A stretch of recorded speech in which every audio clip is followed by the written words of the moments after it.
Jamaah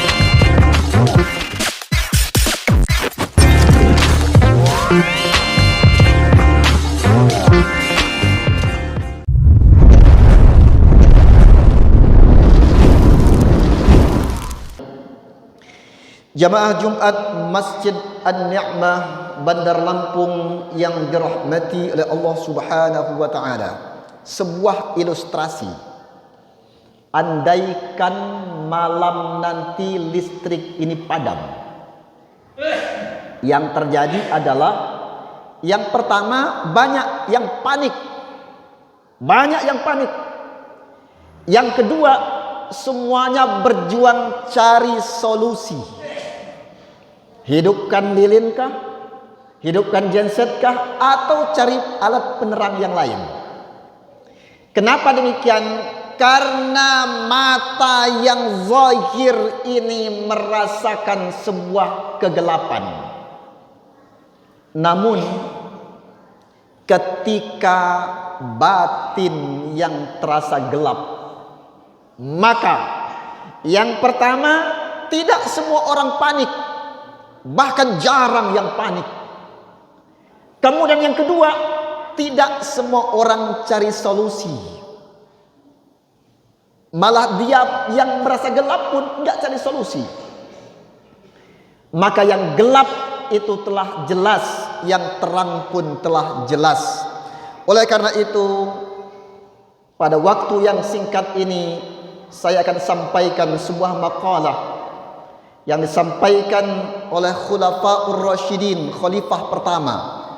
Dialah Abu Bakar As-Siddiq radhiyallahu anhu, yang kemudian dinukil oleh seorang ulama besar yang bernama Al-Imam Ibnu Hajar Al-Asqalani. Beliau mengatakan, "Az-zulumatu khamsun was-suruju laha khamsun." Kegelapan itu, kata Abu Bakar As-Siddiq radhiyallahu anhu, ada 5 macam. Dan penerangnya pun ada 5 macam. Yang pertama, hubbud dunya zulmatun wassirajulaha at-taqwa. Yang pertama, kata beliau, hubbud dunya, sangat cinta kepada dunia hingga lupa dengan akhirat, lupa dengan Allah sebagai bentuk kegelapan. Dan obatnya adalah ketakwaan. Jamaah Jumat rahimakumullah. Ketika seseorang hubbud dunia, sangat cinta kepada dunia ini, maka berarti dia lupa dengan Allah Subhanahu wa taala. Orang yang lupa dengan Allah Subhanahu wa taala, Allah tegaskan dalam Al-Quranul Karim, orang-orang yang lupa dengan Allah itu, futihat lahu abwaba kulli syai', maka Allah kan bukakan untuknya pintu-pintu untuk berbuat keburukan. Jarang, nggak pernah berzina dia, lupa dengan Allah, cinta dengan dunia, terbuka jalannya. Enggak pernah korupsi dia, lupa dengan Allah, ada aja jalannya. Berbuat kejahatan, kezaliman, dia ada aja jalannya untuk mengerjakan keburukan itu.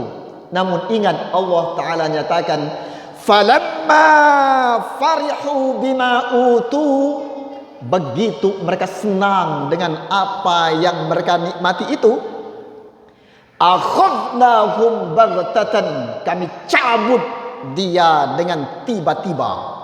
Maknanya yang pertama, kata Allah Ta'ala, kami cabut kesenangan itu hingga dia sedih, putus asa, frustasi, stres. Atau yang kedua, Allah cabut ruhnya hingga dia wafat, mengenaskan wafat dengan su'ul khatimah. Yang pertama. Yang kedua, wadzanbu zulmatun wassiraju lahu at-taubah. Yang kedua, kata Abu Bakar As-Siddiq radhiyallahu anhu, bahwa perbuatan dosa itu sebuah kegelapan. gelap. Orang yang berbuat dosa itu gelap, dan penerangnya adalah taubat. Sekali berbuat dosa, nuktatun fi qalbih, ada bintik hitam di hatinya. Dia ulang kembali, tambah lagi bintik hitamnya. Dia ulang kembali, mengeras seperti batu hatinya.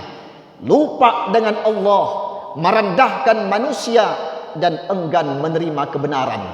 Obatnya adalah bertaubat, menyesali perbuatannya, janji tidak mulai kembali, memperbanyak istighfar, dan mengisi hari-hari depannya dengan kebaikan-kebaikan. Kemudian yang ketiga, wal qabru zulmatun wassiraju lahu la ilaha illallah. Yang ketiga, kubur itu gelap.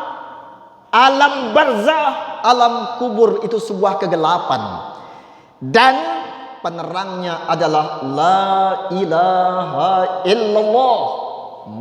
Masuk ke alam kubur manusia, renungkanlah. Jangankan alam kubur, kuburannya aja renungkanlah. Jauh di tempat-tempat yang diasingkan, nggak ada kawan, nggak ada penerang, gelap gulita. Masukkan dalam tanah, tutup dengan papan, timbun kembali. Itu kuburnya, bukan alam kuburnya. Gelap, dan penerangnya adalah la ilaha illallah. Maka Nabi SAW sabdakan, man qala la ilaha illallah fi akhir hayatihi dakhalal jannah. Siapa yang di akhir hayatnya kalam, ucapan yang dia ucapkan la ilaha illallah, dakhalal jannah, surga untuknya. Orang awam berkata, kalau begitu gampang betul masuk surga itu. Tapi orang yang berilmu mengatakan betapa berat mengucapkan la ilaha illallah di akhir hayat itu, sampai Allah Ta'ala jadikan surga sebagai jaminannya. Maka kalimat la ilaha illallah mesti sering kita ucapkan. Bukan diucapkan saja, mesti kita pahami. Bukan dipahami saja, buktikan dalam kehidupan kita sehari-hari. Kemudian yang keempat, wal akhiratu zulmatun wassiraju lahu al amalus salih. Yang keempat, akhirat itu sebuah kegelapan, gelap aslinya akhirat itu, dan penerangnya adalah amal-amal salih. Perbanyak amal-amal salih selagi masih ada di alam dunia ini. Tiba masanya dunia ini kan berakhir. Air mata berganti darah, takkan mungkin bisa kembali lagi. Kemudian yang kelima, wassiratu zulmatun wassiraju lahu al-yaqin. Yang kelima, bahwa sirat, berjalan di atas sirat, yang dalam hadis dikatakan di bawahnya menyala api neraka, itu adalah sebuah kegelapan, dan penerangnya adalah al-yaqin, keyakinan yang terpatri pada diri seorang mukmin terkait eksistensi Allah Subhanahu wa taala. Maka Nabi sallallahu alaihi wasallam pernah bersabda, kafa bil mauti wa'idhan wa bil yaqini ghinan. Cukup, kata Nabi, kematian salah seorang di antara kalian itu sebagai nasihat terbaik di alam dunia ini. Dan kata beliau, cukuplah keyakinan yang terpatri pada kalbu seorang mukmin itu sebagai kekayaan yang paling berharga di alam dunia ini.